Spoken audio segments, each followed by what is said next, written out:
sharing this because if I don't come back, well, the more people that know what happened, the better. Maybe then someone will finally believe us. Every year since our college graduation, my best friend Liz and I would go on vacation together and visit a new city. As we were planning the trip for late summer 2021, she got an email saying she'd earned a free week-long stay at a hotel. She tends to travel a lot for business, so it's not too unusual for her to get a free night every now and then. One of the locations she could redeem it at was somewhere we hadn't been before, and it looked ritzy. It sounded perfect. As soon as we walked into the lobby, though, something felt off. I don't know how to explain it. Other than that, it had weird vibes.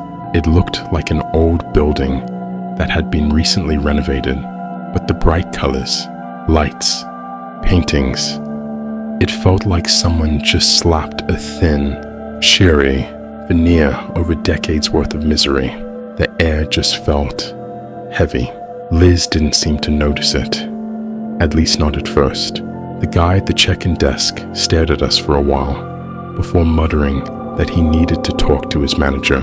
We were a bit worried that we were about to hear that the email she'd received had been a scam, but to our relief, he came back with a grin and said they'd upgraded our room. The city skyline and faint mountains in the distance that we could see from our window won me over. That first day was fine. But when I woke up the next morning, Liz was sitting motionless on her bed, her back to me. Liz? I repeated her name several times before finally walking over to tap her on the shoulder. Hey! She finally turned to me, spoke quietly as if someone else might be listening. Did you hear it last night? I shook my head. Oh. She looked embarrassed for a moment, like she was unsure if she should continue. I couldn't sleep, not with the scratching behind the wall. She whispered eventually, I don't like it. I'm a heavy sleeper, a bit too heavy. Honestly, at home where it's just me, I have to set multiple alarms to make sure I wake up on time for work, and I've literally slept through a fire alarm once. Luckily, it was a false alarm. Liz was the opposite. Every little noise would wake her, so she always tended to have a rough first night or two as she became accustomed to the new sounds of a place. I thought maybe after a couple of nights, she'd get used to it, or chalk it up to the building settling, especially in such an old place. I offered to ask for a different room, but she was worried they'd charge us. She said, just try and ignore it. The day before we were supposed to check out, though, she shook me awake. Her eyes were wide and frantic as she stood over me. She'd moved her nightstand aside and was pointing at a small door, 3 or so feet tall, that had been behind it. The door was old-looking, dark wood with an antique knob, and stood in contrast to everything else in the bright and modern-looking room. Did you open it? At Orchin, she looked at me like I was out of my mind for even asking and backed away as I approached it. For good measure, I figured that once we looked, we'd both feel better. I was wrong. As I carefully pushed it open, the smell of rust and bleach hit me immediately. The narrow space was long. It went further back than my phone light could reach from where I stood. After a few feet, it faded into blackness. Since it was only as tall and wide as the small door, I realized I'd have to crawl on my hands and knees to see how far it went back.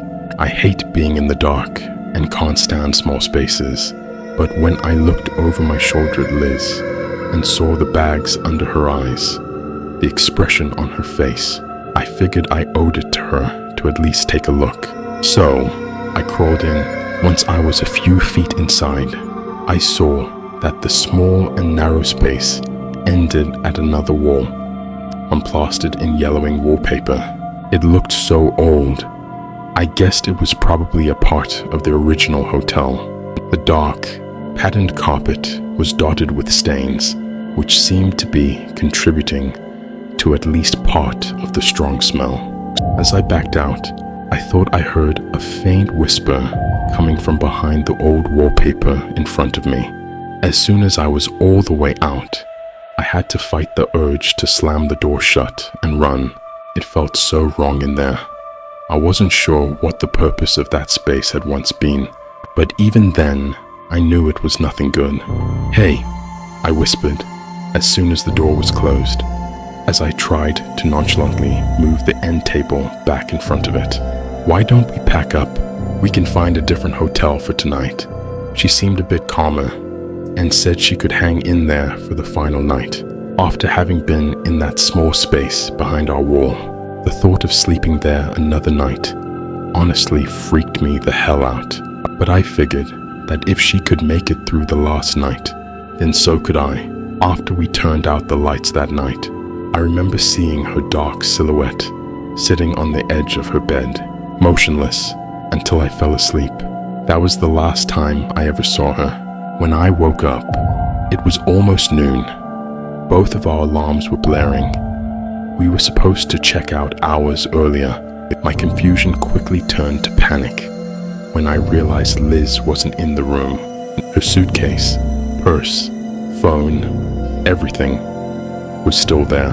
The main door was locked and chained from the inside, too. At first, I couldn't think of where else she could be, until it hit me. There was one place I hadn't checked.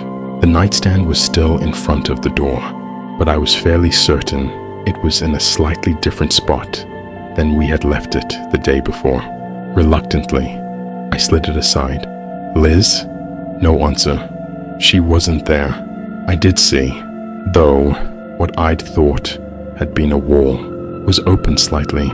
I pushed it tentatively and took a sharp breath when I saw it led into a tunnel. It went so far back, far beyond the reach of the beam of my phone light. It looked endless. "Liz?" I got no response, other than my own voice echoing back through the narrow space. I tried to tell myself that it would be okay. I had to go in, especially if Liz had gone in there too. I took a deep breath, nudged the false wall open all the way, and I entered. As I crawled on my hands and knees, with my phone ungracefully held between my teeth, I tried to not think about the tight space and the pitch blackness as far as I could see in front of me, or picture what Liz would have been doing down there. I tried to not focus on the streaks of nearly dried blood along the floor. I had to keep going. I knew that Liz would do the same for me. I realized that I wasn't even sure how long she had been gone for. I promised myself the walls were not shrinking around me. It was my imagination, that this dark expanse couldn't go on forever. Eventually the tight darkness would end. I kept repeating it to myself, over and over as a mantra, just to keep myself going, to try and distract myself from the feeling of despair that seemed to fill the place. After what felt like an eternity, the tunnel ended, opening into a room without lights or windows, but it was at least large enough that I could stand and stretch out my cramped muscles. All I could make out was wall-to-wall dark, crumbling bricks and a weak-looking set of stairs that led above and below. It was so quiet there, so eerie. It was easy to forget that I was in a city packed with people, still inside a bustling hotel, when I shined my light upwards into the pitch blackness above my head. I could see the stairs leading to other platforms like the one I was standing on. It looked like the rooms above and below ours had similar tunnels. The smell of bleach had long been replaced by the scent of mildew and old things.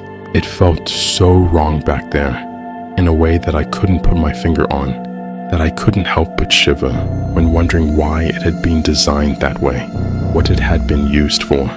I assumed the stairs to the tunnels above me all led to other rooms, so I went down, the protesting metal echoing up into the huge empty space above my head. I finally reached a heavy door, and after being in the dark for so long, the bright sunlight hurt my eyes when I opened it. I was looking into the back alley outside, around the corner from where the hotel seemed to end. The door was covered with the same bricks as the rest of the building. It was so discreet that when I closed it behind me, it blended in perfectly with the outside wall. I remember running back inside and bracing myself against the counter while I tried to convey what I'd found to anyone that would listen. I still have the image in my mind of how the dried blood on my palms stood out starkly on the white marble. It was all I could focus on as the manager tried to calm me down. He said Liz probably just wandered off. People go off on their own all the time to explore the city. He told me she'd likely come back later. She never did. I was the one that called the police, and the officer that came out chatted casually with the hotel manager for a long time. They checked the room. I showed him the door, but he didn't seem concerned. He just repeated what the manager said. Maybe she decided to start over and didn't want to be found. I was hysterical, pointed out that her purse and her phone were still in the room. She hadn't even taken her shoes. It's not uncommon, he told me, leaning in a little too close. A warning less subtle than his words was written across his face. People to visit a city like this and never leave. I drove around for hours, asking shop owners and people outside if they'd seen her. None of them had. Eventually, I had to go home, back to work. The official story is still that she just left of her own volition. I don't believe it. Neither does her family or fiancé. Every so often, he and I would drive up there, just on the off chance that anyone had seen her, but we'd always get the same answer. He's the one that had the idea to book the same room again, to see what we could find in the tunnels. He must have called dozens of times. He tried to make a reservation, ask if room 347 or any of the ones directly above it are available, and they'd always tell him no. We hadn't lost all hope, but we'd certainly lost most of it. Until a few days ago, I recently received an email invite letting me know I'd earned a free week, just like the one Liz received 2 years ago. I went to check in, and after looking me over, the guy manning the desk said he needed to get his manager. The manager, the same one as before, came out in person, and I was so worried he turned me away, but he simply smiled and informed me that my room had been upgraded. I'm sure you can guess my room number. I've been trying to stay awake each night, although after everything that happened, I wouldn't be able to fall asleep here, even if I wanted to. Every night, I've just been sitting in the dark, listening to the sounds coming from behind that awful door. Sounds that I could almost swear are a bit louder, a bit closer each night. I'm supposed to check out tomorrow morning. I have a feeling that tonight, I'll finally find out what happened to Liz.